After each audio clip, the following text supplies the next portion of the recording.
Yo voy a tratar de, en la medida de lo posible, darle continuidad y coordinación, digamos, a la exposición mía con las exposiciones anteriores, tanto de Emilia como de Analía. Así que gran parte de los temas que vamos a ir viendo guardan una cierta relación directa con las cosas que ustedes vieron en los encuentros anteriores. Por una cuestión de encuadre simplemente, a lo que voy a exponer ahora, yo le estoy llamando modelo de análisis de la acción estatal. Digamos que intenta sistematizar un cierto marco conceptual y metodológico que permita ver y relacionar los distintos abordajes que suele tener el sector público, tanto desde el punto de vista del presupuesto como del punto de vista de la planificación o del seguimiento y la evaluación. Voy a compartir con ustedes una presentación, pero cuando ustedes quieran, me hacen alguna pregunta, suspendemos la presentación y la conversamos y continuamos, ¿sí? Bueno, puedo compartir pantalla, ¿no? Creo que sí. Perfecto.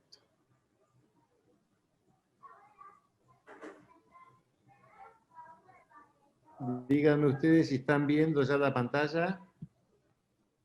Muy bien. Sí, se está viendo. Bueno, a ver, el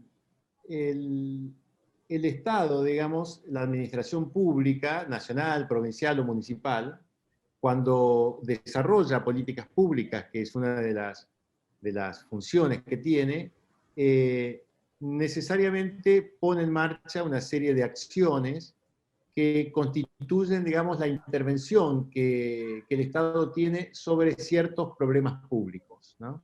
Los problemas públicos que son objeto de las políticas públicas son variados, y en general reconocen, digamos, un proceso de instalación en la sociedad que nos permite decir que estos problemas son construcciones sociales, ¿no? Más que problemas que están ahí a disposición para que los expertos del sector público los descubran, más bien son procesos muchas veces largos de construcción social que hace que ciertas condiciones negativas se transformen en determinado momento en una cuestión social que demanda algún tipo de intervención del Estado.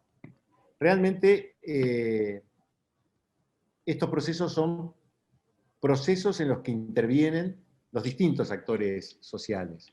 Si ustedes piensan, pensemos por ejemplo en los temas que tienen que ver con la violencia de género.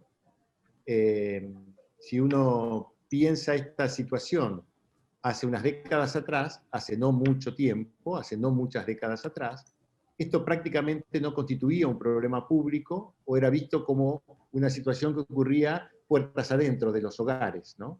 En el ámbito privado. Y no era visto como un problema público. Sin embargo, con el transcurso del tiempo,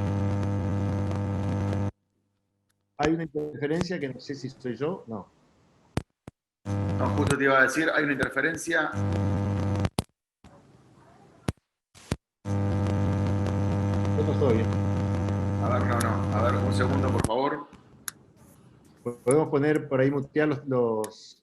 Sí. Por favor, Catalina, mutea todos los micrófonos y obviamente deja abierto el de Jorge. Ahí está. Ya está, Jorge, gracias. Bueno, lo que decía es, con el transcurso de los años, esta situación fue problematizándose socialmente hasta constituirse en un problema público, en una cuestión social que empieza a movilizar distintos tipos de acciones y que empieza a demandar algún tipo de regulación o de intervención del Estado. O sea, los problemas a los que responden las políticas públicas tienen que ver con procesos de construcción que se van dando entre los distintos actores sociales. Y las políticas públicas, en realidad, lo que hacen es intervenir sobre esos problemas públicos. Voy a dar muy rápidamente 4 definiciones de políticas públicas, simplemente como para ir ingresando al tema, ¿no? Hay una definición que es una definición clásica, que todos los que han estudiado políticas públicas la han visto en algún momento, que plantea que las políticas públicas son el resultado de la actividad de una autoridad investida de poder público y de legitimidad gubernamental, el Estado, frente a un problema. Interesante tiene esta definición, que plantea que siempre la política pública implica la autoridad del Estado en la intervención, aun cuando participen otros actores, y que lo hace frente a un problema. Es bueno destacar acá el concepto de problema, ¿no? Otra información, otra definición graciosa pero muy efectiva, que es la de Thomas Dye, que dice que una política pública es cualquier cosa que el Estado elige hacer o no hacer. Lo interesante de esto es que pone bajo el concepto de políticas públicas todas las acciones del Estado y que plantea la omisión también como parte de una política. Elegir no hacer algo frente a un problema público es una forma de política pública. Hay esta tercera definición, que es un poco más completa, de Tamayo Sáenz, plantea que las políticas públicas son un conjunto de objetivos, decisiones y acciones que lleva adelante un gobierno para solucionar los problemas que en un momento determinado los ciudadanos y el propio gobierno consideran prioritarios. Acá lo interesante es que, además de desglosar un poco las acciones, planteándolas en términos de objetivos, decisiones y acciones, plantea el problema ante el cual interviene una política pública ya como un proceso de construcción, ¿no? O sea, está determinado tanto por el gobierno como por los ciudadanos, e implican una suerte de priorización respecto de las condiciones negativas con las que una sociedad se enfrenta. Y la cuarta definición es también de los clásicos Oslak y O'Donnell, que dice que sí, que es un conjunto de acciones u omisiones, rescatan acá el planteo de Thomas Dye, que manifiestan una determinada modalidad de intervención del Estado en relación a una cuestión que concita la atención, interés o movilización de otros actores de la sociedad civil. Acá aparece el concepto de cuestión social que plantean Oslak y O'Donnell como un problema construido por los distintos actores de una sociedad, y plantea el concepto de intervención del Estado. O sea, me interesan estos conceptos: problema, Estado, acciones e intervención, y la pregunta que aparece a partir de ahí es: ¿cuáles son las acciones que el Estado lleva adelante cuando interviene frente a un problema público que está construido socialmente, ¿no? Y la presentación mía va a intentar sistematizar los distintos tipos de acciones que el Estado lleva adelante. Estas acciones son objeto de planificación y muchas de ellas son recogidas en el presupuesto, en la formulación presupuestaria, en la ejecución presupuestaria y en el seguimiento y la evaluación que se hace a posteriori. Y acá voy a volver sobre un concepto que planteó Emilia en la primera intervención, en la primera reunión que ustedes tuvieron, en el primer encuentro, ¿no? Que es el concepto de cadena de valor público. Este es un concepto que se ha venido utilizando, tiene sus antecedentes, se ha venido utilizando en las últimas décadas y es bastante conocido por todos nosotros. Básicamente lo que plantea es que el sector público es un ámbito, es un lugar en donde se realizan distintas operaciones o procesos que lo que hacen es transformar recursos en productos. Productos que son bienes y servicios que el sector público ofrece a la sociedad. Por eso, productos está ahí en la frontera entre lo que es el sector público y la población, el sector público y la sociedad. Y que estos bienes y servicios que el sector público ofrece necesariamente tienen ciertos efectos que en este modelo se llaman resultados e impactos, ¿sí? Los productos en general, los bienes y servicios que el Estado ofrece, son tangibles o claramente identificables al menos, son generados por una serie de acciones de producción que el sector público realiza, en tanto que los resultados y los impactos son modificaciones que se dan en el seno de la sociedad y que pueden ser monitoreados a través de ciertos indicadores que pueden ser cuantitativos o cualitativos. Este es un modelo muy simple para describir la acción del sector público. Y como todo modelo, digamos, es una simplificación bastante importante, digamos, de una realidad compleja. Los modelos, cuando son buenos, son muy simples y tienen un alto poder heurístico, o sea, explicativo, digamos, ¿no? Este modelito de cadena de valor público tiene de interesante que nos permite a nosotros interrogar a cualquier institución pública con estos 5 conceptos, ¿no? O sea, nosotros sabemos que las instituciones públicas son muy variadas. El Ministerio de Educación de la Nación es una institución pública, el Ministerio de Educación de la provincia es una institución pública, una escuela es una institución pública, un centro de salud es una institución pública, un Ministerio de Salud también lo es.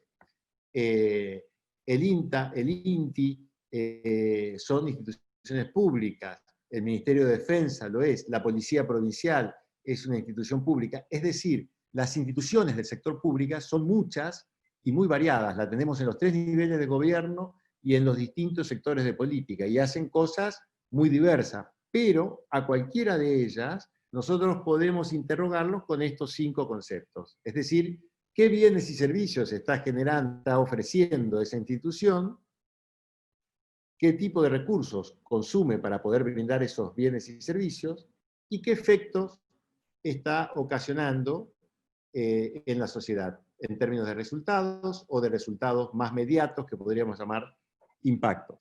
O sea, con estos 5 conceptos podemos interrogar a todos los organismos públicos.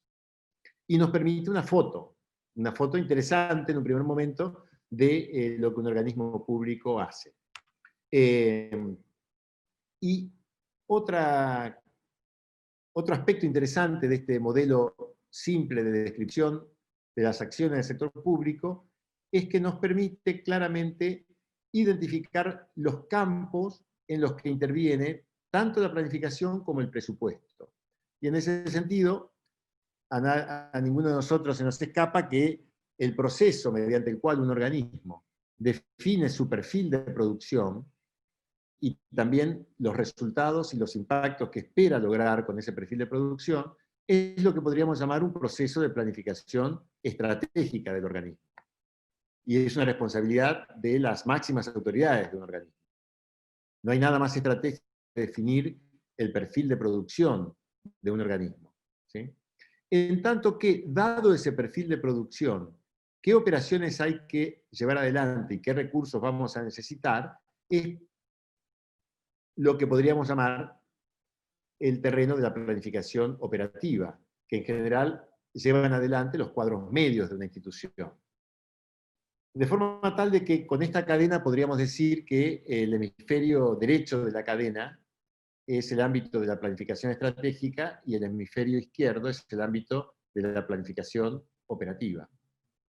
Y también podríamos decir, teniendo en cuenta la técnica del presupuesto por programa o cualquier técnica presupuestaria que intente reflejar los procesos productivos del Estado, que el hemisferio izquierdo también, de alguna manera, es el terreno de lo que podríamos llamar la formulación presupuestaria. Porque al fin y al cabo, ¿qué es la formulación presupuestaria? Es un proceso de planificación que lo que intenta es sistematizar la información de la planificación operativa de acuerdo a las reglas de la técnica del presupuesto por programa para contribuir a que los recursos estén disponibles en tiempo y forma para que se puedan llevar adelante esos procesos productivos y de esa manera asegurar los bienes y servicios que el organismo quiere brindar a la sociedad. ¿Sí? De modo tal de que este modelo simple nos permite de algún modo ubicar los distintos tipos de intervención que en las técnicas de la administración pública se hacen sobre los procesos productivos del sector público.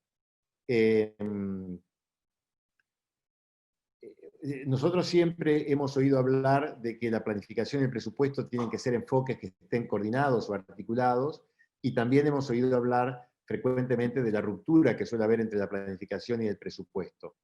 Lo que intenta este gráfico es mostrar que es un absurdo pensar en fracturas entre la planificación y el presupuesto porque ambos están interviniendo sobre los mismos procesos productivos. Ahora, para que esto funcione, lo que es necesario es conocer acabadamente cuáles son los procesos de producción, o conocer acabadamente, lo voy a decir en forma más amplia, cuáles son las acciones que llevan adelante los organismos y conocerlos en detalle, conocerlos acabadamente, digamos, ¿no? Muchas veces las rupturas se suelen dar porque no se tiene el foco puesto en los procesos productivos y por lo tanto se llevan adelante planes que de alguna manera son un tanto literarios y alejados de la realidad cotidiana de un organismo, y por otro lado se hace un presupuesto que suele tener que ver más bien con la inercia histórica de lo que un organismo viene gastando, ¿no? Entonces, por eso se producen estas rupturas. La forma de superar es tener un muy buen conocimiento de los procesos productivos de un organismo. Quiero llamar la atención solamente sobre la centralidad que tiene en este esquema el concepto de producto, de producción pública, porque la producción pública es en realidad en este modelo el eslabón de enlace que une tanto a la planificación estratégica como a la planificación operativa, como a la formulación presupuestaria. Una formulación presupuestaria bien hecha en el marco de la técnica del presupuesto por programa es una formulación que parte de la formulación de la producción, de los productos y del volumen de producción que un organismo va a llevar adelante durante un ejercicio. Si uno lo mira de acuerdo a la evolución de las técnicas presupuestarias, uno podría decir que el presupuesto tradicional ha estado centrado muy fuertemente en los recursos, ha sido fundamentalmente un presupuesto de gasto, basado, si se quiere, en el comportamiento histórico del gasto, ¿no? Con una perspectiva un poco inercial, a lo sumo con algún incremento anual, pero que es más producto de la inercia que de la planificación. Cuando aparece la técnica de presupuesto por programa, que ya a esta altura de partido podríamos decir que es vieja o que tiene sus años, estamos hablando de mediados del siglo XX, empieza a aparecer esto fundamentalmente en algunos planteos en Estados Unidos, fundamentalmente surge en el ámbito municipal, después se intenta aplicar a todo el gobierno federal de los Estados Unidos. Lo que se intenta hacer es poner primero la planificación, la producción, y en base a eso la programación de los recursos. Es decir, el foco se traslada al eslabón del producto. Y todos ustedes saben que ahora se está hablando del presupuesto por resultados, o sea, hay una traslación del foco, del énfasis, hacia la derecha, digamos. ¿Sí? Nosotros acá somos muy cautelosos, nosotros decimos que, perfecto, está muy bien ir hacia un presupuesto por resultado, siempre y cuando tengamos muy claro cuál es la producción de nuestros organismos, y no nos olvidemos que la programación de recursos se hace atendiendo a la producción, más que atendiendo a los resultados. Ahora, obviamente esa producción tiende a la obtención de determinados resultados y de determinados impactos. O sea que, como ven ustedes, hasta acá este modelo viene, con su sencillez, viene aportándonos muchos elementos, ¿no? Otro de los elementos que nos aporta la cadena de valor tiene que ver con el seguimiento y la evaluación, ¿no? Porque la verdad es que nosotros en relación a cada uno de los eslabones de la cadena, podríamos pensar en la formulación de ciertos indicadores que nos den información sobre nuestros procesos productivos, ¿sí? Hay indicadores de recursos, hay indicadores de productos, hay indicadores de resultados, hay indicadores de impacto. En el terreno presupuestario, cuando hablamos de indicadores de producto, lo primero que se nos viene a la mente es el indicador cuantitativo de producto, que es lo que en el presupuesto se llama metafísica.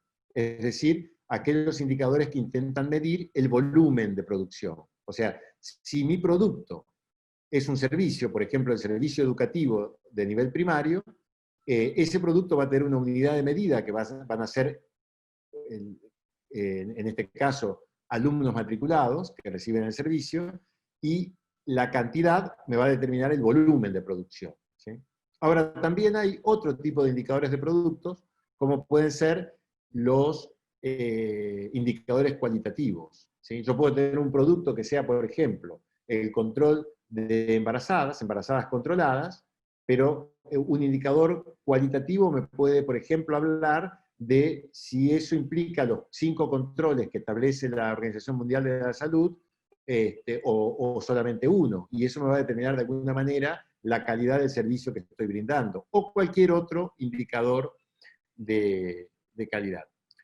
Y también hay indicadores que relacionan los distintos eslabones, ¿no? Por ejemplo, los indicadores que relacionan los recursos con los productos, los insumos con los productos, que son los típicos indicadores de eficiencia, aunque hay también indicadores cualitativos de procesos, por ejemplo, o los indicadores que relacionan los productos con los efectos, con los resultados y los impactos, que son los indicadores, por ejemplo, de eficacia o efectividad. Es decir, el modelo de cadena de valor, además de permitirnos interrogar a todos los organismos, además de constituir un mapa de hasta dónde va la planificación estratégica, hasta dónde va la planificación operativa, cuál es el ámbito de la formulación presupuestaria, también nos permite, nos brinda un buen mapa para la definición de indicadores. En el frenesí que han habido en las últimas décadas con el tema de los indicadores, ustedes saben que los indicadores se han puesto muy de moda, ¿no? Todo parece que fuese más riguroso y consistente si tiene muchos indicadores. Muchas veces se suelen recurrir a indicadores que, porque son habituales o porque son típicos del sector, pero que muchas veces no están directamente vinculados a nuestros procesos productivos. Lo que dice la cadena de valor es, necesitamos como mínimo formular aquellos indicadores que nos proporcionen información sobre los procesos productivos de un organismo, ¿sí? Bueno, voy a ver el chat. Si no hay preguntas hasta ahora, quiere decir que todo esto está muy claro. Yo no puedo ver el chat cuando estoy proyectando, pero Gonzalo, vos me vas avisando, ¿verdad? No hay, yo te voy avisando, Jorge, sin duda. No hay preguntas por ahora. Perfecto. Acá, Perfecto. espera, justo cuando dijiste eso, acá Julieta dice, Jorge, ¿cómo compatibilizar las temporalidades de presupuestos? Imagino que se vincula la pregunta con la estacionalidad entre el año calendario y la estacionalidad. Claro, correcto, sí. Dice, ¿cómo compatibilizar las temporalidades de presupuestos, planes estratégicos y cuestiones políticas? Ahí está la pregunta. Bueno, acá entramos en las complejidades propias de este tipo de cuestiones, en donde el modelo por sí solo no nos resuelve nada, digamos, ¿no? Básicamente porque una de las cuestiones que de alguna manera está invisibilizado en el modelito es que ese hemisferio de la izquierda, en donde situamos la formulación presupuestaria, es un hemisferio que frecuentemente tiene una temporalidad diferente al hemisferio de la derecha. ¿Qué quiero decir con toda esta abstracción? Que el presupuesto frecuentemente es un presupuesto, es anual, igual que el plan operativo. Suelen ser planes operativos anuales porque tienen que ver con la organización de la operatoria cotidiana de un organismo. En tanto que los resultados y los impactos, que son las formas de operacionalizar los objetivos de política, tienen una temporalidad más extendida. O sea, para ver los resultados y los impactos, o sea, los efectos de una determinada prestación de servicio, en realidad lo que se requiere es una mayor cantidad de tiempo, ¿no? De forma tal de que la perspectiva, tanto de ejecución como de evaluación del hemisferio izquierdo de la cadena y del hemisferio derecho de la cadena son diferentes. Cuando se intentó aplicar las técnicas de gestión por resultado, por ejemplo, en los países anglosajones que fueron los pioneros en este tipo de enfoques de gestión por resultado, uno de los problemas que tenían es exactamente esto. Es decir, los que ellos llamaban los gerentes públicos eran producción, en tanto que los responsables políticos de un organismo eran responsables por los resultados y los impactos. Y el tema es que la evaluación de resultados e impactos es mucho más compleja, es un ámbito mucho más incierto y frecuentemente demanda un horizonte de tiempo mayor. Incluso cuando se hacían esas evaluaciones, ya los responsables de los organismos ya eran otros, habían cambiado, porque habían cambiado la gestión. En tanto que el presupuesto es un presupuesto anual, ¿no? Entonces, ahí hay una cuestión de difícil resolución, pero que debe ser abordado en términos de coordinación institucional. Y esta es una de las razones por las que muchas veces uno encuentra ciertas fracturas entre la planificación y el presupuesto. La planificación tiende al mediano plazo y el presupuesto, aun cuando se trabajen sobre presupuestos plurianuales, tiene el foco puesto en el ejercicio, en el corto plazo. Incluso todos, bueno, no todos, pero los que han visto presupuestos plurianuales van a ver que frecuentemente el año 2, el año 3, el año 4 del presupuesto se tiende a repetir mecánicamente, linealmente, la producción del año base, digamos, ¿no? Entonces, acá hay una dificultad que hay que ver cómo se maneja. Pero justamente aprovecho la pregunta para plantearles que una de las cosas que este modelo no da respuesta o invisibiliza es que las relaciones que existen entre estos distintos eslabones de la cadena son de naturaleza diferente.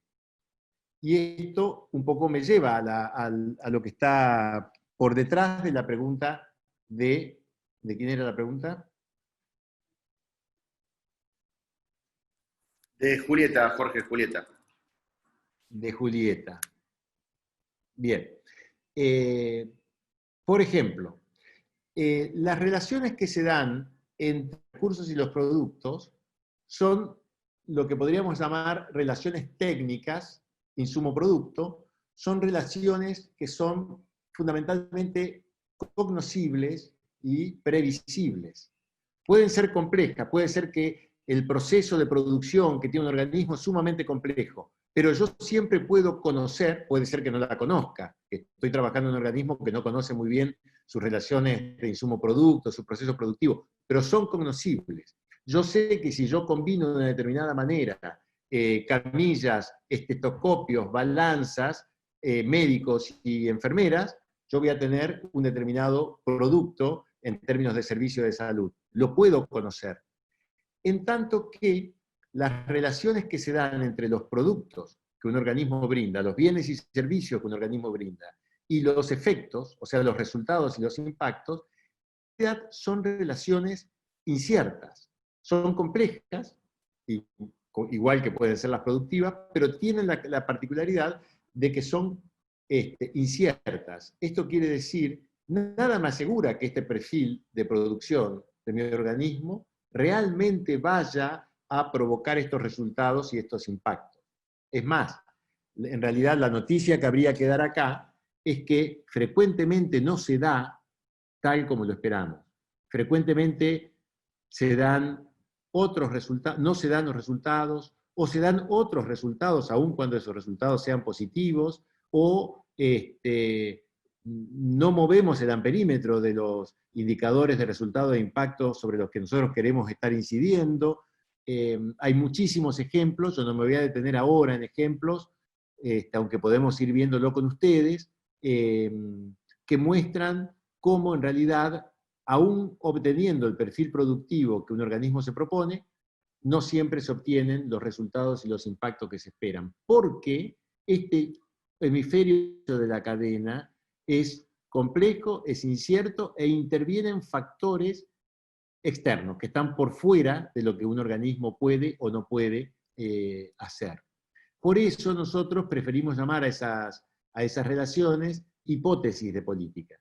Yo creo que mi hipótesis de intervención es que si yo garantizo estos volúmenes de producción de bienes y servicios dirigidos a tal segmento de la población, voy a tener estos resultados, estos impactos. Pero es una hipótesis, no siempre se verifica, digamos, ¿no? Entonces, una de las limitaciones que tiene el modelo, como ustedes ya empiezan a ver, es que es muy lindo en los papeles, pero, por ejemplo, en este caso lo que sucede es que esta graficación de algún modo oculta que la naturaleza, o no me dice nada de la naturaleza de la relación entre estos componentes, ¿no? Oculta que las relaciones tienen una naturaleza diferente, de producto hacia la izquierda y de producto hacia la derecha. Visto así, parece que es una concatenación causal lineal, que si yo tengo estos recursos, genero estos productos, voy a tener estos resultados y voy a tener estos impactos. Muchas de las formulaciones de proyectos que ustedes pueden ver que se suelen hacer con metodologías que están basadas en la cadena de valor, suelen tener esa característica, ¿no? Parece como que los resultados y los impactos se van a dar de suyo. Por eso, algunos métodos, como por ejemplo el marco lógico, que muchos de ustedes deben conocer, introducen algunos elementos, como por ejemplo el concepto de supuestos. Bueno, voy a obtener estos resultados si se verifica este supuesto, si no pasa tal cosa, digamos, ¿no? Para tratar de controlar algunos de los condicionantes que tiene la política de producto hacia la derecha, o del hemisferio derecho de la cadena de valor. Entonces, teniendo en cuenta esto, nosotros ponemos acá algunas limitaciones que creemos que tiene el modelo de cadena de valor público. Una es esta que decíamos recién, puede inducir a confusión sobre la naturaleza de las relaciones que hay entre sus componentes. Otro, que no lo hablamos, pero que lo introduzco ahora, es que todo esto suele tener un sesgo productivista muy fuerte. Es decir, la cadena de valor, tal como la conocemos, no permite dar cuenta de los distintos tipos de acciones que el Estado lleva adelante en las distintas funciones que el Estado tiene. ¿Sí? Y este sesgo productivista también uno lo puede ver en las distintas técnicas del presupuesto, por ejemplo, en el presupuesto por programa. El presupuesto por programa tiene claramente un sesgo productivista. Y otra característica que tiene el modelo de cadena de valor público, que constituye, a mi entender, una limitación, es el carácter lineal. Es decir, tal como está expresado, sirve quizás para algunos proyectos muy simples, pero cuando uno habla de una política pública, en realidad lo que encuentra en el modelo de cadena de valor es que ese modelo no permite expresar la complejidad que tiene la política pública, ¿no? Tiene un esquema demasiado sencillo, demasiado lineal. Eso nos llevó a nosotros a tratar de ir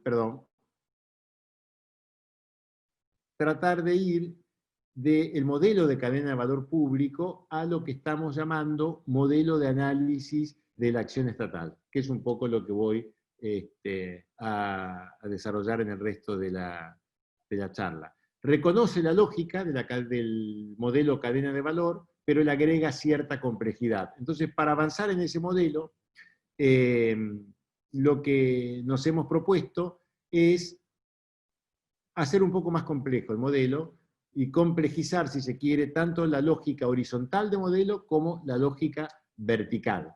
¿Sí? Esto tiene que ver con cuestiones que ya en la charla de Emilia Lerner, en el primer encuentro, ustedes seguramente fueron viendo, ¿no? Y avanzo entonces con esto. ¿Cómo se daría la complejización de la lógica horizontal. Básicamente, esperen que voy a silenciar este celular porque me está volviendo loco. Bueno,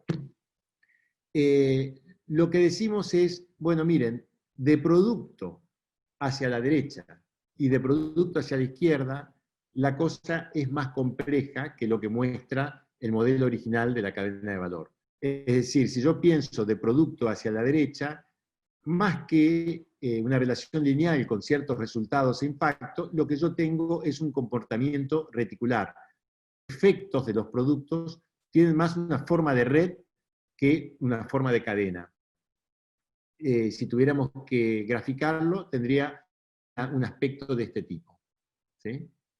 Y tengo que verlo de esa manera, y tengo que verlo en relación a lo que distintas instituciones públicas generan.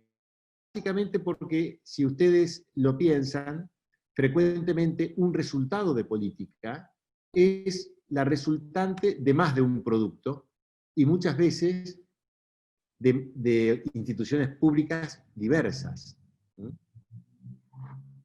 Si yo pienso como resultado, como impacto, o de delitos contra la propiedad, seguramente esa reducción va a tener que ver con cosas que hace el Ministerio de Seguridad, pero también va a tener que ver con otras cosas que hacen otras instituciones públicas, ¿sí? O va a tener que ver también con el efecto que la situación económica o la política económica tiene sobre los ingresos de los hogares, por ejemplo.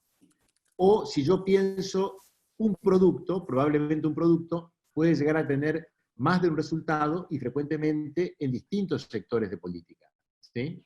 Si pensamos, por ejemplo, lo voy a llamar producto por ahora, después voy a hacer algunas distinciones, pero si pensamos, por ejemplo, en los efectos que ha tenido la asignación universal por hijo, nosotros podemos ver que tiene un resultado, por un lado, en el complemento de los ingresos de los hogares de menores recursos, pero también ha tenido un resultado en términos de la política educativa y ha tenido un resultado en términos de salud. Y es una acción que tiene más de un resultado en más de un sector de política. Y frecuentemente incluso en esta red que se da hacia la derecha en las hipótesis de política, suelen haber distintos tipos de retroalimentación entre impacto y resultados de distintas intervenciones del sector público. Ténganme paciencia, ya vamos a empezar después a hablar de algunos ejemplos. Cuando yo pienso de producto hacia la izquierda, me encuentro con que ahí también yo tengo una red. No tengo una cadena de valor. Tengo una red productiva que gráficamente puede tener esta representación, ¿sí? Es decir, un organismo público, cuando genera sus bienes y servicios que ofrece a la población, lo que hace es desarrollar múltiples acciones en su interior que son procesos productivos. Y como ustedes los vieron seguramente con Analía el viernes, uno ahí tiene tanto los productos, los que en presupuesto se llaman los productos terminales, que son los que salen hacia afuera del organismo, y ya no tienen más ninguna modificación dentro de la red productiva del organismo, pero también hay productos intermedios. Andá ya a comprarte eso. Hay productos intermedios directos, hay productos intermedios indirectos, o sea, hay una red de producción, ¿sí? Esto es clave cuando uno piensa en términos presupuestarios, porque es a partir de esta red que se piensa la estructura programática del presupuesto que ustedes vieron el viernes con Analía, ¿sí? Acá me va a permitir una... me voy a desviar un poco.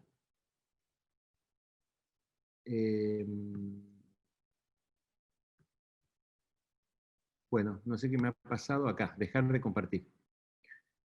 Yo no sé cuánto avanzaron en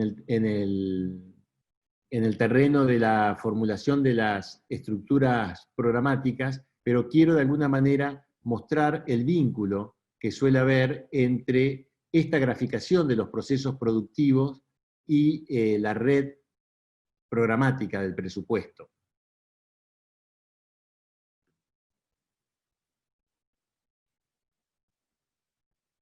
Lo voy a mostrar muy rápidamente, ¿no? Pero simplemente para que vean la lógica de esto, ¿no?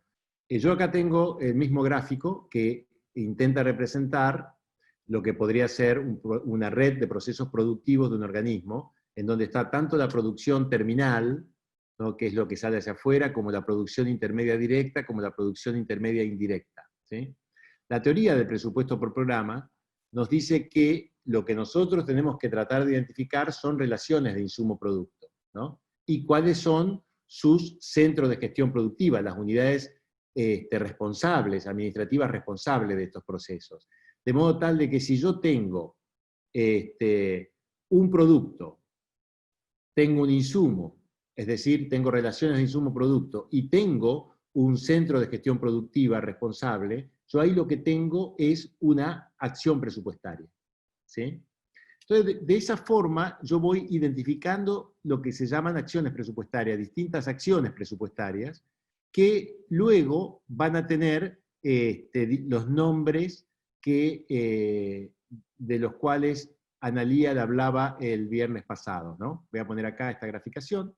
Por ejemplo, estos cuadrados grises que ustedes ven vendrían a ser programas, porque dan cuenta de productos terminales, ¿sí? Y los cuadros rojos o rosados vendrían a ser actividades específicas, porque dan lugar a productos intermedios directos, ¿no? O sea, esto sería esquemáticamente un programa que tiene a su interior dos actividades específicas. Cada actividad específica tiene su centro de gestión productiva y el programa también, ¿sí? En este caso del medio, yo tengo, por ejemplo, como curiosidad, simplemente le digo, puedo tener una actividad, como es esta que estoy señalando con el puntero, una actividad específica que da lugar a dos productos intermedios directos. La combinación de los productos intermedios, en cualquier caso, es lo que genera el producto terminal, ¿sí? En tanto que lo que vemos acá, en azul o en morado, son acciones presupuestarias que dan lugar a productos intermedios indirectos, que muchas veces colaboran con más de un programa y por lo tanto son lo que en presupuesto se llaman actividades comunes, o, como es este caso, el último, el de la izquierda, colabora con todos los procesos productivos del organismo y es lo que se suele llamar actividades centrales. Lo muestro simplemente para que quede claro, digamos, que la identificación de los procesos productivos en términos presupuestarios es tan importante que es lo que nos permite a nosotros armar la estructura programática del presupuesto, ¿sí? Bueno, ¿preguntas hasta acá? Cualquiera que quiera abrir su micrófono y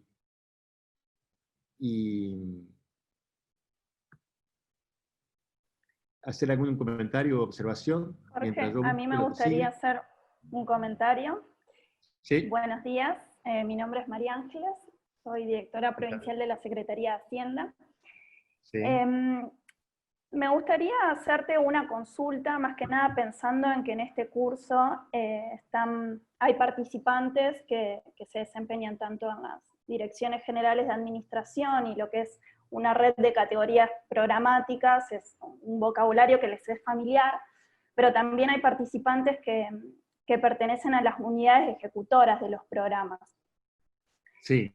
¿Cómo vincularíamos esta programación, que muy bien, me parece que con ese gráfico es muy claro, con el diseño de los programas? Cuando uno piensa, por ejemplo, en el marco lógico, digo, en la estructura que está pensando estos programas que luego son los que se ejecutan en sus unidades. Sí. Bueno, a ver, vieron que en discúlpenme que estoy haciendo algunas operaciones porque se me están mezclando las presentaciones. Ya vuelvo, acá estoy. vieron que en la primera presentación, cuando yo hablaba del modelo de cadena de valor, yo ponía hacia la derecha lo que tiene que ver con la planificación estratégica y hacia la izquierda lo que tiene que ver con la planificación operativa. Yo creo que la respuesta a la pregunta tuya, que me parece muy atinada, tiene que ver con los procesos de planificación estratégica y de planificación operativa. O sea, para poder diseñar, digamos, un programa presupuestario, digamos, yo lo que tengo que tener muy claro es a qué campo de problemas se dirige ese proceso productivo que va a formar parte de mi programa presupuestario, y por lo tanto lo que tengo que hacer es un análisis situacional, un análisis de problemas del campo al que se dirige el programa, o que se va a dirigir el programa. Tengo que poder ver qué quiero modificar y cuáles van a ser los frentes de ataque para modificar la situación sobre la que voy a intervenir, y luego lo que yo voy a ver es que para hacer eso yo voy a necesitar una serie de acciones. Una de ellas va a tener que ver con la prestación de bienes y servicios, ¿no? Prestación de bienes y servicios, yo tendré que ver en mi organismo cuáles son las áreas que van a realizar esa prestación, y tendré que mirar esto que le decía antes, que seguramente conversaron con Analía. Voy a tener que ver cuáles van a ser los bienes y servicios, cuáles van a ser los insumos que voy a necesitar, qué áreas las va a realizar, para poder empezar a identificar estas acciones presupuestarias, digamos, ¿no? Yo después voy a organizar todo eso en términos de acciones presupuestarias y de como me lo exige la técnica del presupuesto por programa. Pero lo que yo no tengo que perder de vista es que los procesos productivos que yo realizo es para obtener determinados bienes y servicios que están destinados a modificar la realidad, están destinados a modificar los problemas. O sea, la respuesta es: lo único que fundamenta la existencia de un programa presupuestario es la existencia de problemas públicos que yo quiero aminorar, administrar o gestionar, digamos, ¿no?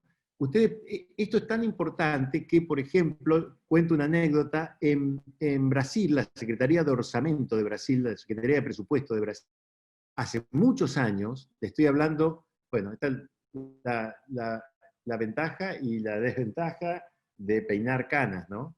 O de estar quedándose sin pelo. Que es, estoy hablando de la época de Cardoso, ¿sí? De Fernando Enrique. La Secretaría de Orçamento tenía lo que ellos llamaban un vivero de problemas. Le llamaban vivero del programa presupuestario. Lo que hacía eso es ir observando los problemas que estaban apareciendo presupuestario. Entonces, vuelvo sobre la idea.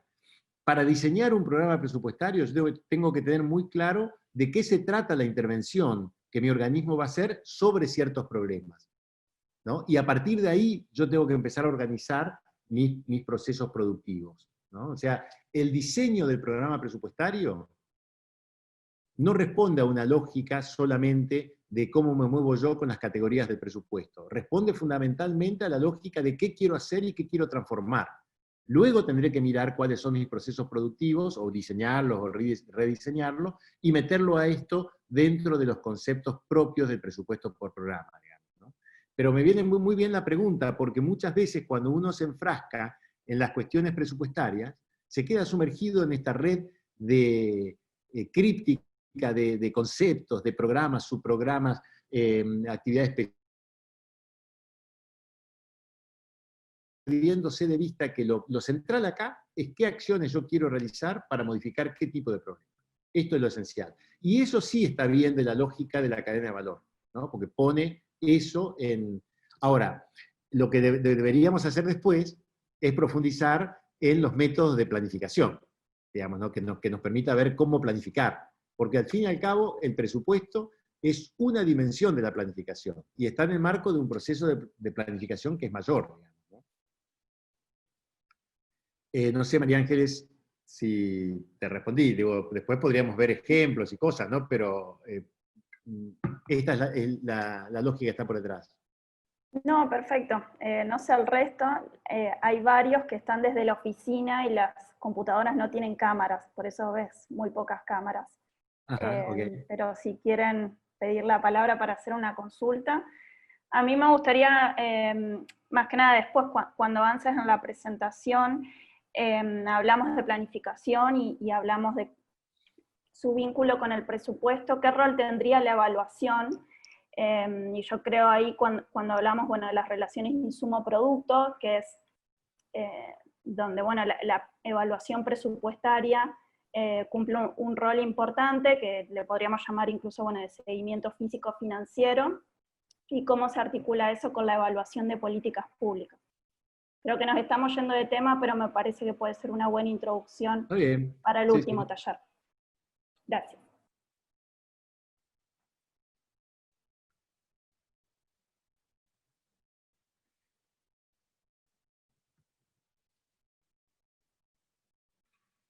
Lo interesante de esto, María Ángeles, te tomo a vos como interlocutora, que me parece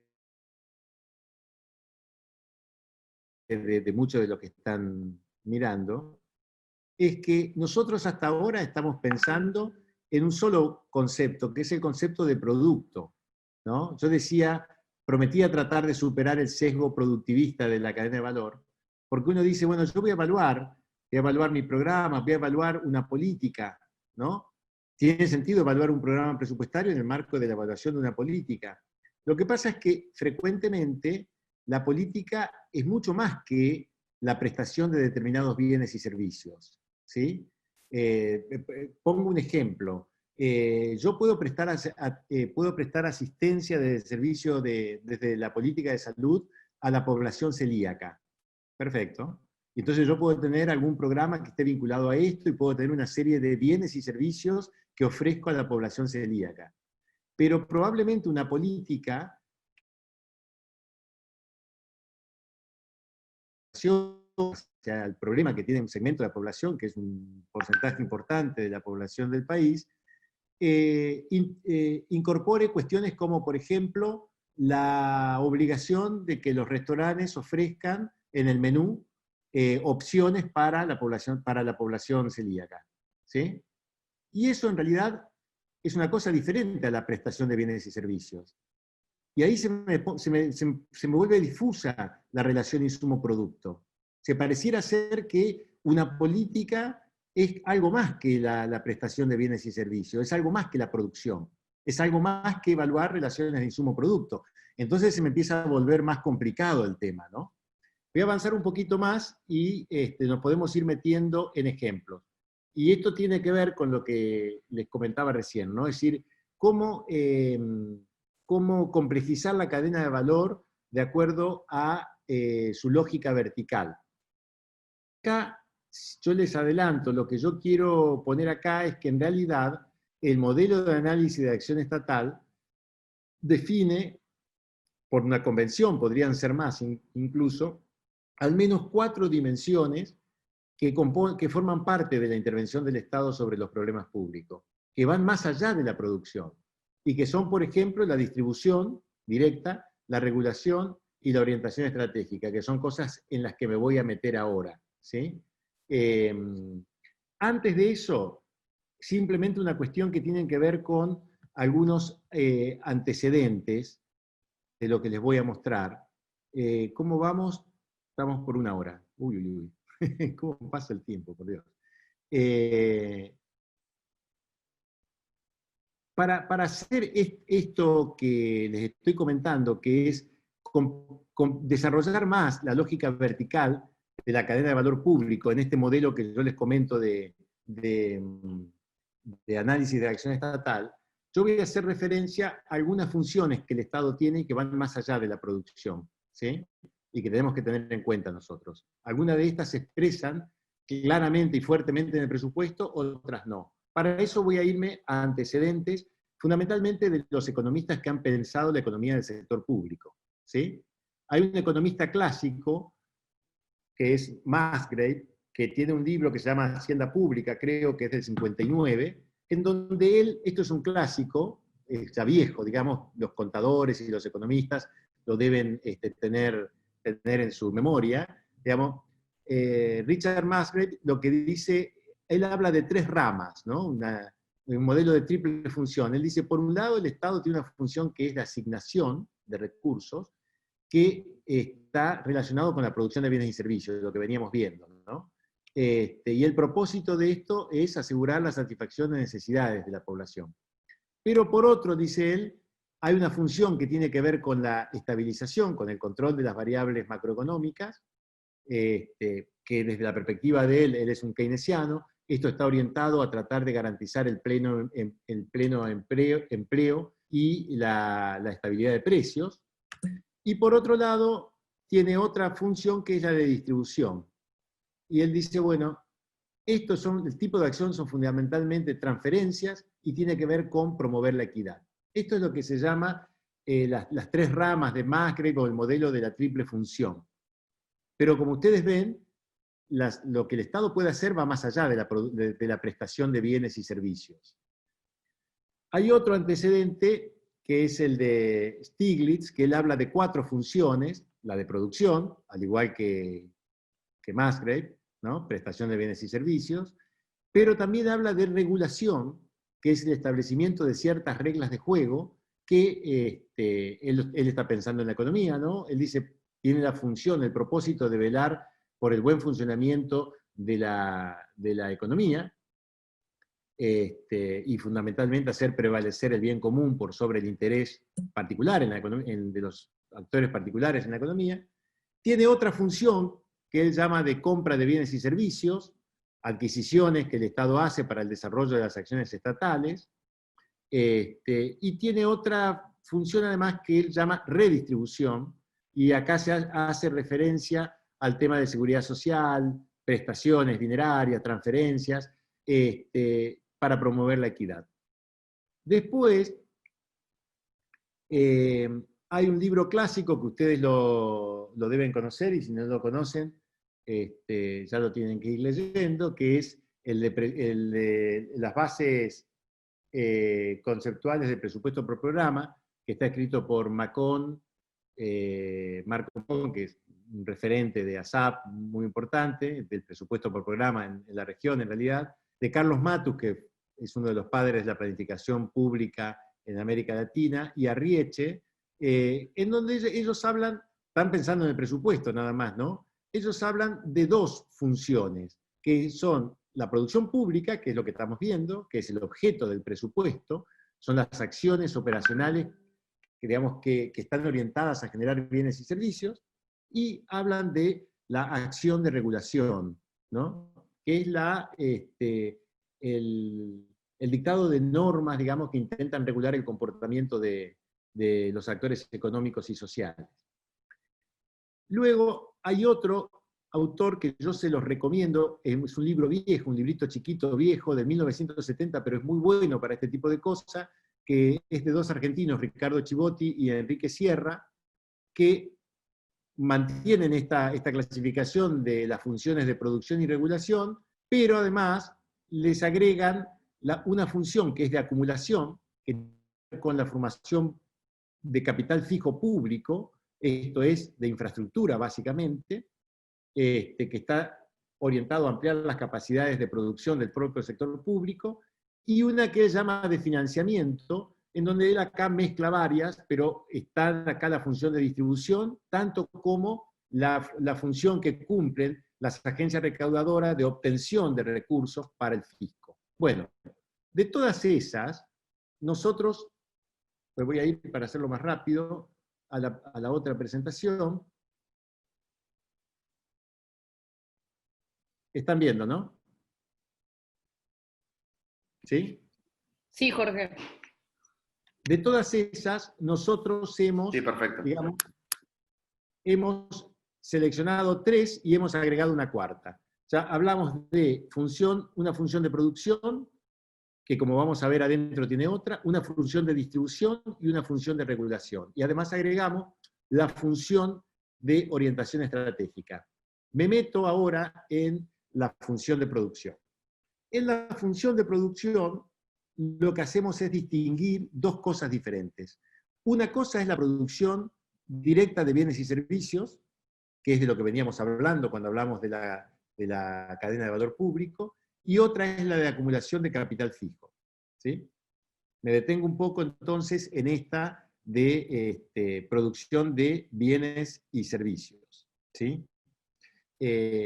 Bueno, todos sabemos que el Estado genera bienes y servicios, de la misma manera que lo hace la empresa privada, digamos, ¿no? Muchos de estos productos son productos muy diversos. Muchos de estos productos son productos que los realiza exclusivamente el Estado, y otros son productos que el Estado realiza y concurren al mercado, por decirlo de alguna manera, pero también el sector privado brinda servicios parecidos. Esto nos pasa, por ejemplo, con los servicios de educación. El Estado brinda servicios de educación. El sector privado también brinda servicios de educación. El sector público lo hace de manera gratuita, pero podría hacerlo de manera gratuita, de manera paga, a bajos precios, de manera subsidiada, pero lo hace junto con otros actores privados que también llevan adelante esa producción.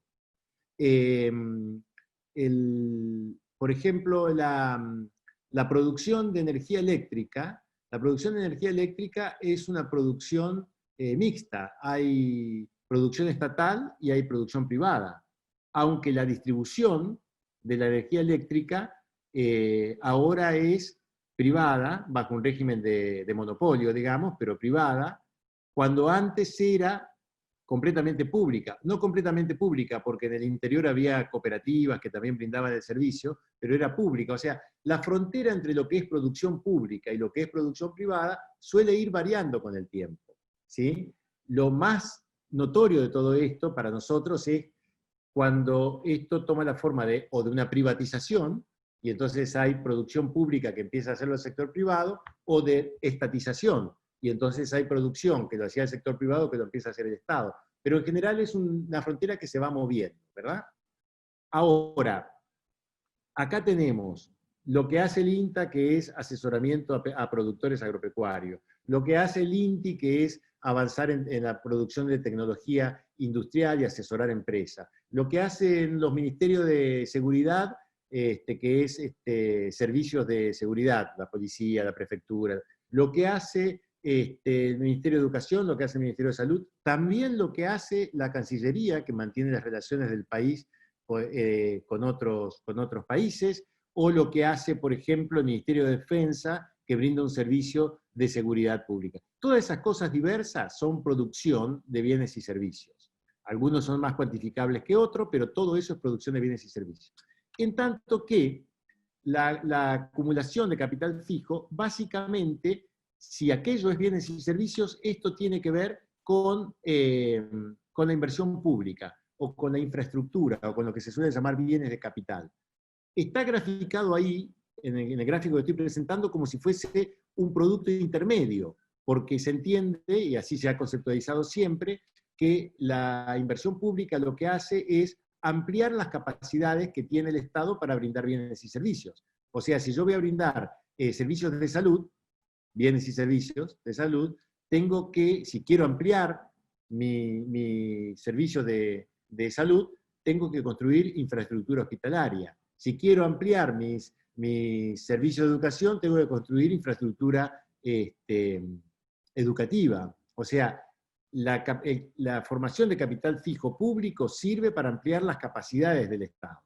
Aunque también hay inversión pública que suelen ser finales y que tienen sus efectos directamente en la sociedad, como puede ser, por ejemplo, los puertos, los aeropuertos, la red de carreteras, ¿no? Que directamente van al uso del sector privado. O sea, son intermedios en términos de la producción pública y sus resultados, la producción final, digamos, se ve en el mejoramiento o en la potenciación de algunas acciones de la economía privada o de la sociedad en general. Pero digamos que acá lo que hacemos ahora es complejizar el terreno de la producción para decir, yo ahora cuando interrogo a un organismo desde esta perspectiva, no solamente me voy a preguntar qué bienes y servicios brinda y qué volumen de producción tiene para obtener determinados resultados e impacto, sino también cuál es su perfil en términos de acumulación, en términos de infraestructura, en términos de inversión pública, ¿sí?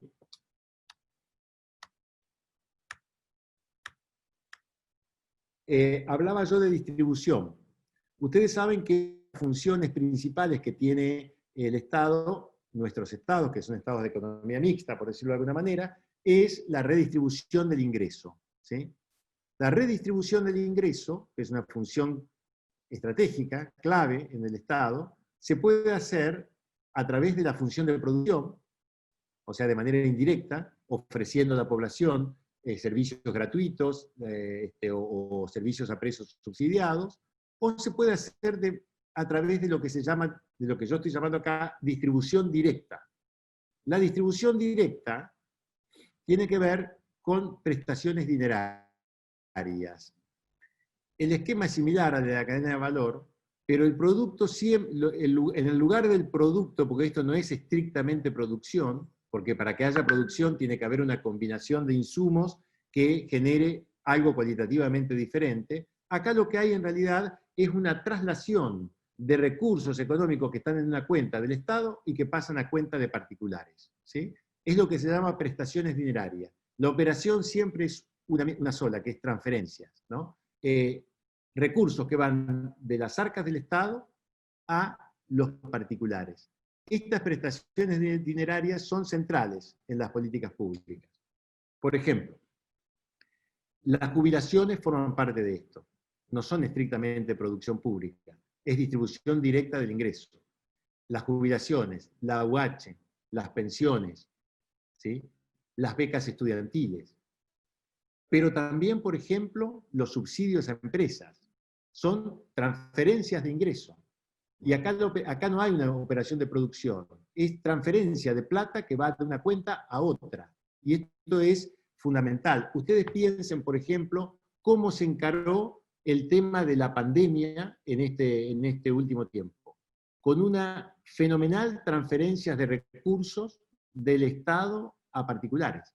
Tanto a través del IFE, del ingreso familiar de emergencia, como a través del ATP, ¿no? O sea, lo que se hizo ahí fue transferencia de ingresos, fundamentalmente.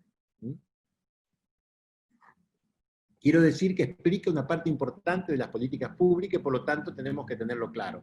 De forma tal de que yo ahora, cuando interrogo a un organismo público o cuando tengo que planificar una política, que era lo que preguntaba María Ángeles, voy a pensar, para modificar los problemas que quiero modificar, para transformar la situación que quiero transformar, o para gestionar, por ejemplo, una situación como ha sido la pandemia, como es la pandemia, yo tengo que pensar qué bienes y servicios voy a producir, también tengo que pensar qué infraestructura, qué inversión pública es necesaria, y también tengo que pensar cuál va a ser mi perfil de distribución directa del ingreso.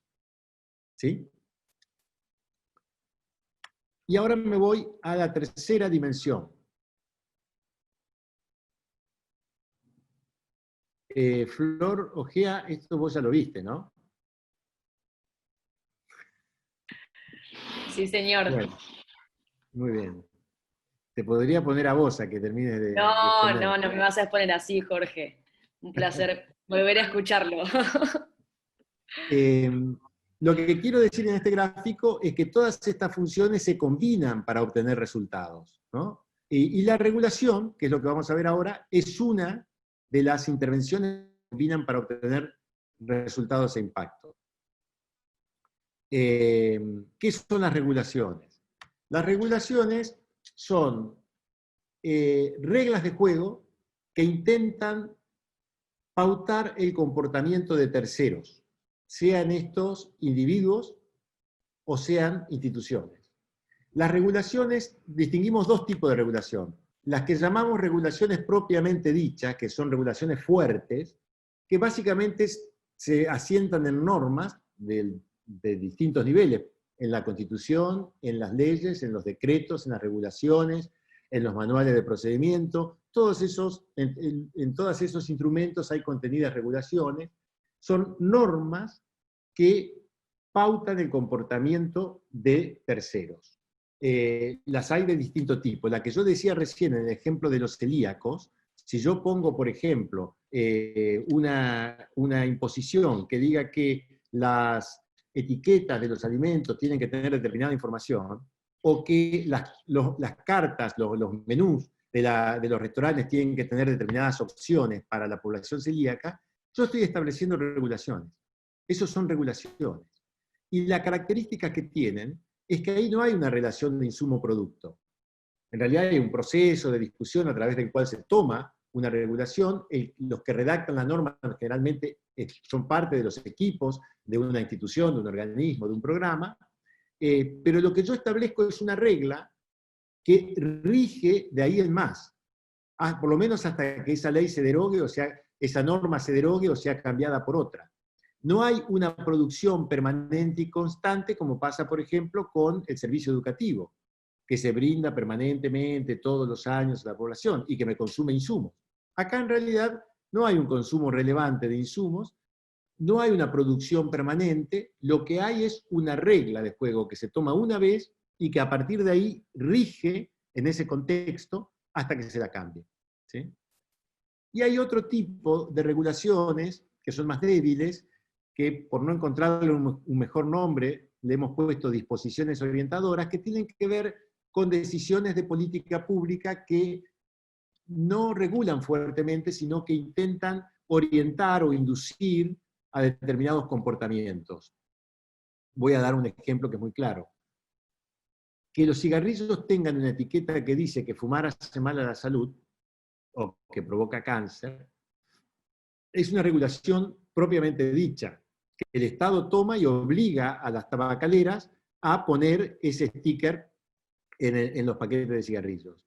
Ahora, de cara al consumidor, al ciudadano, ese sticker en realidad lo que intenta hacer es orientar o inducir un comportamiento, pero no prohíbe fumar.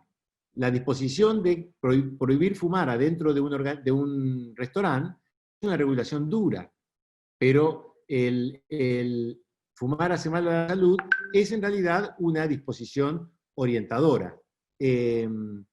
La diferencia de esto es que las regulaciones propiamente dichas se basan en un principio que es un principio de coerción.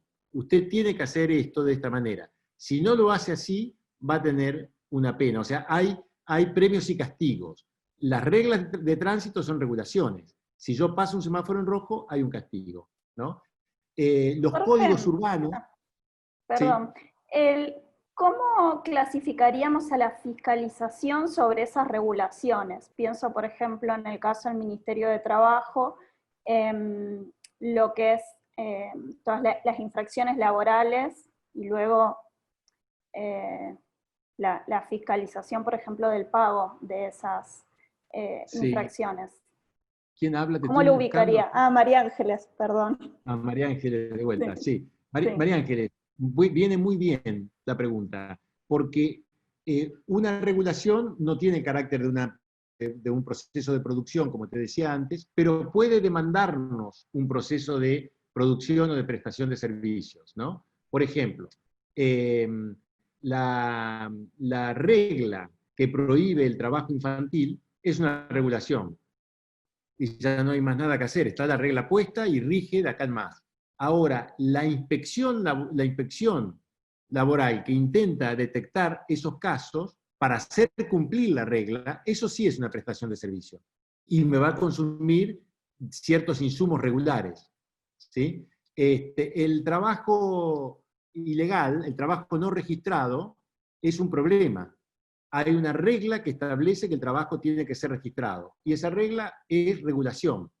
Y forma parte de la política. Puede ser variada, forma parte de la política. Ahora, las inspecciones para tratar de controlar el trabajo no registrado, eso sí es producción. Y yo la programo y me consume una determinada cantidad de recursos anuales, ¿no? Van juntas. Siempre una regla frecuentemente implica una producción. De la misma manera que la discusión directa implica también ciertos niveles de gestión. Luego, por ejemplo, el pago de las jubilaciones son prestaciones dinerarias, pero para que eso ocurra, yo tengo que hacer un cierto proceso productivo, ¿no? Lo que pasa es que lo relevante en realidad es la prestación dineraria, ¿no? Lo relevante es la prohibición del trabajo ilegal o del trabajo no registrado. Ahora, luego tengo que hacer una tarea de control. La tarea de control sí es producción. ¿Sí? Bien. Acá pongo un ejemplo. Supongamos, vuelvo a repetir, tengo que poner otro ejemplo, porque siempre tengo que aclarar lo mismo. Este ejemplo no está hecho para Argentina, pero bueno, discúlpenme. Supongamos un país que sea importador de trigo, nosotros no lo somos, sino todo lo contrario. Y que se plantee como impacto esperado reducir las importaciones de trigo. Probablemente va a tener como resultados que están vinculados al incremento de la producción de trigo, ¿no? Entonces, puede tener como resultado el aumento de la superficie sembrada de trigo y el aumento del rinde por hectárea, ¿no? Y para que eso ocurra, probablemente, haya una serie de acciones que tienen que ver con prestaciones de bienes y servicios. Los típicos, por ejemplo, la entrega de material de siembra mejorado, la preparación del suelo, ayudar a los pequeños productores a preparar el suelo, o lo que hace el INTA acá, por ejemplo, que es el extensionismo agropecuario, ¿no? Es decir, la asistencia técnica a productores para que lo hagan de la mejor manera y tengan mejores rindes. Esto es lo típico de una política agropecuaria o de un organismo que apoya a los productores. Pero la verdad es que yo también puedo tener algunas medidas de regulación, por ejemplo, la exención impositiva para los productores de ese cultivo. Y muchas veces esa regulación, la exención de impuestos, tiene más impacto o puede tener más, ser un factor más determinante para explicar los resultados que la propia prestación de bienes y servicios. ¿Sí? Y acá arriba puse declaración de autoabastecimiento de trigo en 5 años, como si fuese una regulación más del tipo de disposición orientadora, ¿no? Si un gobierno se plantea el objetivo de autoabastecerse de trigo en 5 años, los productores agropecuarios tienen como una cierta señal hacia los actores económicos de que ese cultivo va a estar priorizado en los próximos años y la gente puede dedicarse con más tranquilidad a la generación de ese tipo de cultivo. Entonces, lo que quiero mostrar acá es cómo se combina la producción de bienes y servicios con las regulaciones para obtener resultados. Todas las dimensiones que yo voy dando se combinan entre sí. Una política es un set de acciones de prestación de bienes y servicios, de capital fijo, de infraestructura, de distribución y de regulación. ¿Sí? Bien, ya voy por verme en 10 minutos más y cortamos y discutimos. Y la cuarta es más inasible, la función cuarta. Tiene mucho que ver con la planificación estratégica. No está en los antecedentes anteriores de los clásicos de la economía del sector público que yo les mostré recién, pero sí reconoce una discusión que se viene teniendo ya desde hace bastantes años en las políticas públicas, que es que las políticas públicas, además de todo lo que vimos hasta ahora, frecuentemente se componen de palabras, ¿sí? Las políticas públicas son palabras. Cualquier política pública es, antes que nada, un discurso. Y los políticos lo saben perfectamente bien a esto, ¿no? Es una creación de sentido, es un rumbo, es argumentación, ¿no? Es el andamiaje de las políticas públicas. Las políticas públicas son debate, por decirlo de alguna manera. Así como son debates los problemas públicos que están construidos socialmente. Entonces, acá hay un gráfico en donde están las tres funciones del Estado que veníamos hablando hasta recién: regulación, producción y distribución directa, dentro de producción, bienes y servicios y capital fijo público, y arriba puse la orientación estratégica, que es una función que de alguna manera condiciona todo el set de acciones que vimos hasta ahora del Estado. ¿En qué consiste la orientación estratégica? Bueno, básicamente consiste en una tarea que se realiza siempre en nuestros organismos públicos, con mayor o menor destreza, con mayor o menor calidad, que es la tarea de análisis y sistematización de lo que se viene haciendo, la tarea de argumentación y defensa de las políticas, y las tareas de incidencia en la opinión pública y en los distintos actores que están involucrados con esa política, ¿no? Una tarea de persuasión que está siempre alrededor de las políticas, ¿no? Cuando uno prende la televisión y en un programa periodístico ve una discusión sobre una política pública determinada, lo que ve son las acciones y ve a un funcionario discutiendo con otros actores, con un sindicalista, con un referente de un determinado centro de estudios, de investigación. Lo que está viendo en vivo es esta tarea de orientación estratégica, de argumentación, defensa, persuasión, incidencia. Y es tan importante que yo le diría que el tema del rumbo, del tema de la direccionalidad de la política, muchas veces se va encontrando a medida que la política se va desarrollando. Porque nosotros tenemos una tendencia a pensar, cuando hablamos de planificación, de que el diseño o la planificación de una política es siempre previa a su implementación. Es lo primero que pensamos. Es la lógica racionalista. Primero analizo, hago el diagnóstico, diseño mi programa, planifico y luego implemento y luego evalúo. En realidad nunca se da así una política pública. Las políticas públicas son flujos que están en permanente producción, se van tomando decisiones a la luz de la interacción política y frecuentemente uno tiene que mirar para atrás para poder empezar a ordenar las decisiones que se fueron tomando, ponerla en un cierto marco de racionalidad ex post y fundamentar un rumbo hacia adelante. Suelo dar como ejemplo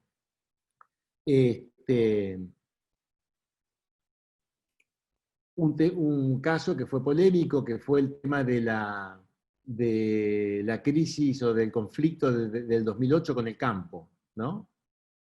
Si ustedes piensan bien en ese proceso complejo y confuso que es una política pública, y que es siempre materia de puja entre actores, el gobierno en el 2008 tomó una decisión de implementar el esquema de retenciones móviles.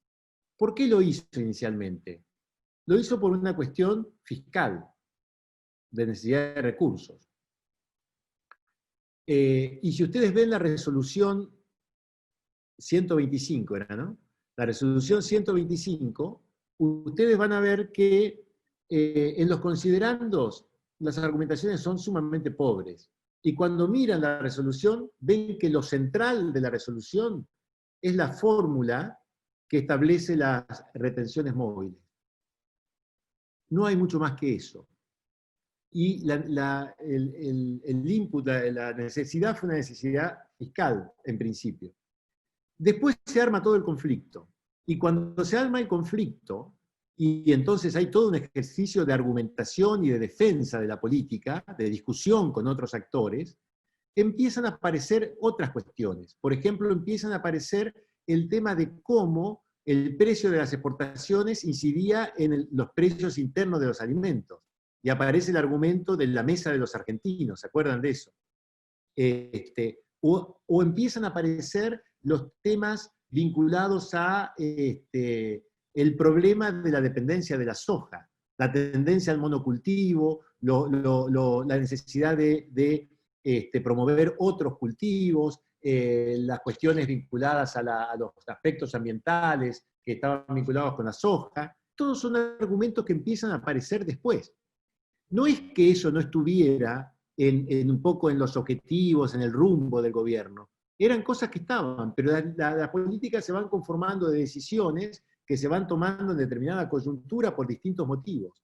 Y recién, en algún momento, y de manera ex post, mirando hacia atrás, los cuadros de gobierno empiezan a analizar y sistematizar, que es lo primero que dice ahí, lo que se viene haciendo, y empiezan a tratar de hacerlo coherente, consistente, y ponerlo en un marco de racionalidad, pero es un marco de racionalidad que se da ex post. y en donde lo central de todo esto es la argumentación, el análisis, la argumentación, la defensa, ¿no? De esa manera se intenta ir ampliando el campo de gobernabilidad. Podés tener éxito o no. Por ejemplo, el kirchnerismo no tuvo éxito, tuvo que mandarlo al legislativo, y en el legislativo perdió la votación. O sea, el campo de gobernabilidad se le fue achicando, digamos, ¿no? Pero digo, uno de los objetivos de eso es ampliar el campo de gobernabilidad, lo que se puede hacer y lo que no, y el otro objetivo fundamental es construirle legitimidad a esa política pública. O sea, hay todo un proceso que es consustancial de las políticas públicas, que es el de definir un rumbo. Lo único que estoy diciendo acá es que no se hace necesariamente ex ante, a veces sí, a veces no, pero frecuentemente se hace a lo largo de la política. Ampliar el campo de gobernabilidad, de lo que es posible y lo que no es posible para el gobierno en relación a esa política, y construirle legitimidad. Si yo tomo en cuenta eso, yo podría decir, en esta complejidad, ¿cuál es el campo estrictamente presupuestario? Y ahí puse un recuadro rojo o rosado, no sé qué es. Esperen que se me fue, ahí está. Lo que se expresa en el presupuesto de gasto, en general, es lo que tiene que ver con la producción de bienes y servicios, lo que tiene que ver con la inversión pública y lo que tiene que ver con las prestaciones dinerarias. ¿Por qué? Porque en realidad las regulaciones son muy poco relevantes en términos de recursos financieros. Frecuentemente son normas que las terminan confeccionando parte del equipo técnico que ya está de alguna manera financiado por el presupuesto en cualquiera, en el programa de que se trate, son sus cuadros técnicos, digamos, ¿no? O sea, las regulaciones tienen muy bajo impacto en el presupuesto de egresos, en el presupuesto de gasto. Puede tener un alto impacto en el presupuesto de ingresos, porque pueden tener costo fiscal, digamos, ¿no? Pero cuando uno formula el presupuesto de gasto para el año siguiente, las regulaciones son muy poco relevantes en términos financieros. Y las acciones de orientación estratégica también. Por lo tanto, lo que es estrictamente presupuestario es este campo de producción de bienes y servicios, de capital fijo y prestaciones dinerarias. Y si uno atiende a que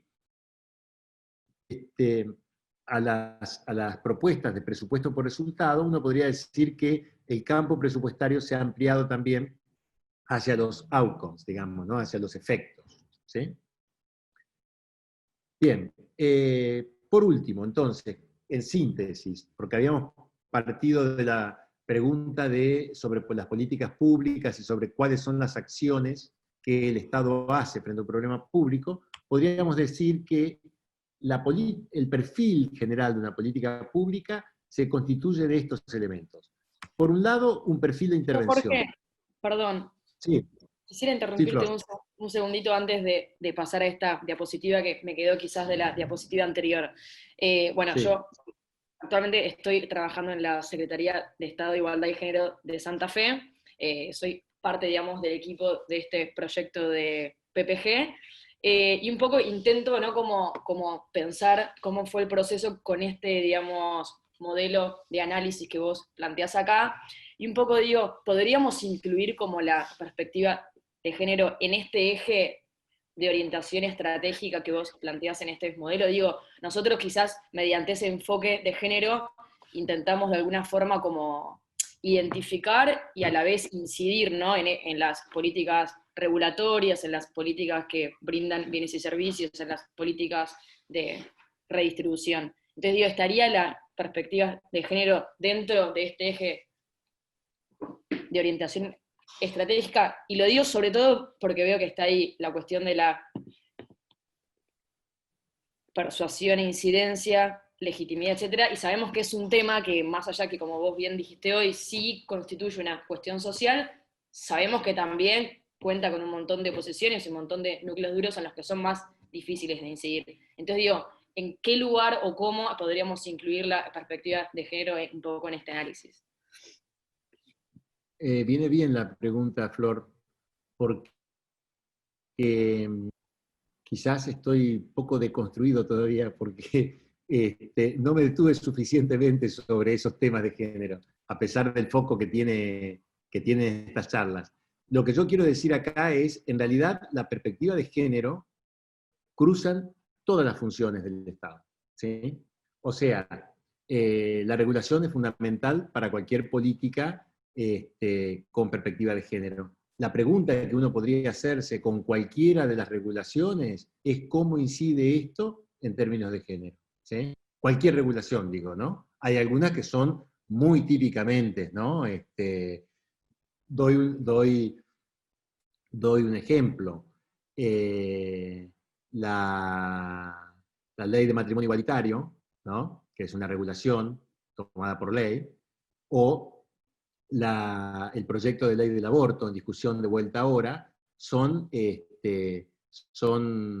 digamos, reglas de juego, regulaciones, que dan en el centro de las preocupaciones de las políticas de género. Pero luego también cuando uno piensa en las políticas sectoriales en general, que se componen de bienes y servicios, de otras regulaciones más específicas, la pregunta legítima ante esto es ¿cómo impacta en términos de género? ¿Están pensadas en términos de la problemática de género? ¿Hay regulaciones, por ejemplo, que implican algún tipo de discriminación positiva en determinadas prestaciones de servicio que lleva adelante el Estado? ¿Están establecidas a través de regulaciones? La distribución directa, ¿cómo está pensada? ¿Qué impacto tiene de género? ¿No? ¿Hay alguna perspectiva de género pensada en la distribución directa? Visto críticamente, ¿no? Porque uno podría pensar también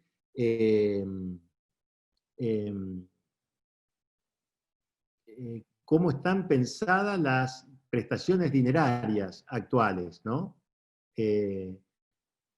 La AUH está en cabeza de los hijos, ¿verdad? Lo que era el plan jefes y jefas de hogar... Perdón, aclaro algo, la AUH está sí, la encabezan les hijes, pero la cobran las mujeres, justamente por esta perspectiva de género. Bueno, pero ahí incluso hay toda una discusión que podríamos debatir largamente, ¿no? Por el lugar en que coloca a la mujer en ese sentido, ¿no? Digo, todas las acciones del Estado pueden ser interrogadas en términos de la perspectiva de género. La distribución directa, la producción de bienes y servicios, las acciones que nos llevan a la formación de capital fijo público, de infraestructura. ¿Cómo está pensado en términos de género? De todo tipo, ¿no? Es decir, cómo está previsto la infraestructura en términos de las necesidades o la problemática de género. Bueno, podríamos tener discusiones riquísimas sobre esto, ¿no? Pero hasta el diseño mismo de la infraestructura que se hace en una política tiene que ver con el género, ¿no? Ahora, es cierto lo que decís vos, Flor, como toda la perspectiva de género implica permanentemente una puja por la construcción de sentido, una propensión a incidir en la opinión pública, a visibilizar cosas que están culturalmente invisibilizadas, la orientación estratégica pasa a tener un rol importantísimo y fundamental, ¿no? Yo diría que incluso, por ejemplo, no sé cómo lo tienen pensado ustedes, pero muchas veces un ministerio de género es casi prácticamente un proceso de trabajo de incidencia, ¿no? Es casi orientación estratégica, porque después el resto de las prestaciones las suelen dar otros organismos, ¿no? Entonces casi es regulaciones, pelear para que se implanten ciertas regulaciones y dar la discusión en términos de persuasión, incidencia, argumentación y defensa, digamos, ¿no? O sea que pasa a ser clave eso. Y para verlo mejor uno tendría que mirar cómo han sido las discusiones que se han dado respecto de las regulaciones que van más en una perspectiva de género, que históricamente han sido una pelea para que sean adoptadas por nuestros órganos legislativos, y que eso ha implicado un proceso de discusión, de persuasión e incidencia, que lo que va haciendo es orientando la construcción del problema social, del problema público, digamos, ¿no? ¿Te acordás, Flor, aquella vez que vimos no sé si estuviste ahí cuando vimos la discusión que está en YouTube, que es muy buena, que yo se la recomiendo a todos, sobre la discusión del voto femenino en el 49? Es mundial, eso, véanlo, busquen en YouTube, voto femenino 1949, y la discusión que se da en el legislativo es una pieza histórica para analizar desde esta perspectiva. Desde entonces hasta acá, estamos en una lucha permanente de persuasión e incidencia por abrirle el camino a la perspectiva de género, ¿no? Sí, sí. Y un comentario más, digo, antes de continuar, digo, justamente lo pienso también en virtud de lo que debatíamos antes con vos, María Ángeles, que comentaba, digo, que es poner el foco también como en el lado derecho de este modelo, que son los productos, los resultados y los impactos, porque digo, cuando nosotros salimos un poco a contar qué es lo que estamos haciendo con el PPG, nos interesa mucho que digo, se entiende en general que esto lo hacemos por algo, con una finalidad, ¿no? Digo, que no es únicamente un tema de hacer modificaciones en las técnicas presupuestarias, que es importante y que hay una metodología que tenemos que cambiar, pero que digo que lo hacemos con un fin y que tiene un sentido, digo, que nosotros en algún momento identificamos que hay un montón, digamos, de brechas de desigualdad que queremos cerrar, y que orientado a eso, ¿no? Hoy estamos haciendo todas estas políticas que estamos llevando adelante. Así que me parece que estaba bueno resaltar. Perfecto. Bueno, por último, discúlpeme que ahora estoy apretando el acelerador, y con esto cierro, es el tema de cómo se compone entonces el perfil de una política pública, el perfil general de una política pública, y yo diría de tres cosas. Por un lado, el perfil de intervención, estrictamente, ¿no? Que es esto, bueno, ¿cuál es el perfil de regulación? Tanto de regulaciones duras como de orientaciones, de disposiciones orientadoras. ¿Cuál es el perfil prestacional, tanto de bienes y servicios como de prestaciones dinerarias, de distribución directa? ¿Y cuál es el perfil de inversión? Esto es lo que podríamos llamar el perfil de intervención, con las herramientas más clásicas y duras que tiene el Estado. Por otro lado, hay un campo de efectos, qué resultados y qué impactos estoy queriendo tener con esto. Y finalmente hay lo que podríamos llamar un perfil político estratégico, que contiene un poco los resultados de esta función de orientación estratégica. Todo eso es lo que constituye un perfil general de una política pública. Es decir, si yo agarro una política pública, no estoy hablando ahora del proceso a través del cual se conforma una política pública, que es una discusión mucho más interesante que esto que estamos viendo acá, que es un poco más técnico, pero si yo agarro una política pública, hago un corte sincrónico de una política pública, ¿con qué me encuentro? Me encuentro con estas cosas, ¿no? ¿Cuál es su perfil de regulación? ¿Cuál es el perfil de producción? ¿Cuál es el perfil de distribución? ¿Cuál es el perfil de inversión? ¿Qué resultados y qué impacto está obtener? Y qué legitimidad tiene. Esto es lo que me determina a mí el perfil general de una política pública. Aun cuando lo presupuestario esté fundamentalmente en el perfil de intervención, sobre todo en el perfil prestacional y en el perfil de inversión, ¿no?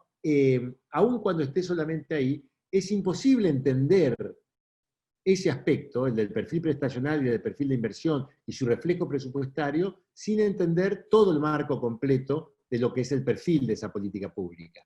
Un poco lo que decía recién Flor, ¿no? Es decir, yo para poder entender eso tengo que entender qué tipo de resultados y de impacto estoy esperando en términos de transformación de la situación que estoy abordando. Y para eso también necesito moverme en el campo del perfil político estratégico. Por último, quiero decirles simplemente que esto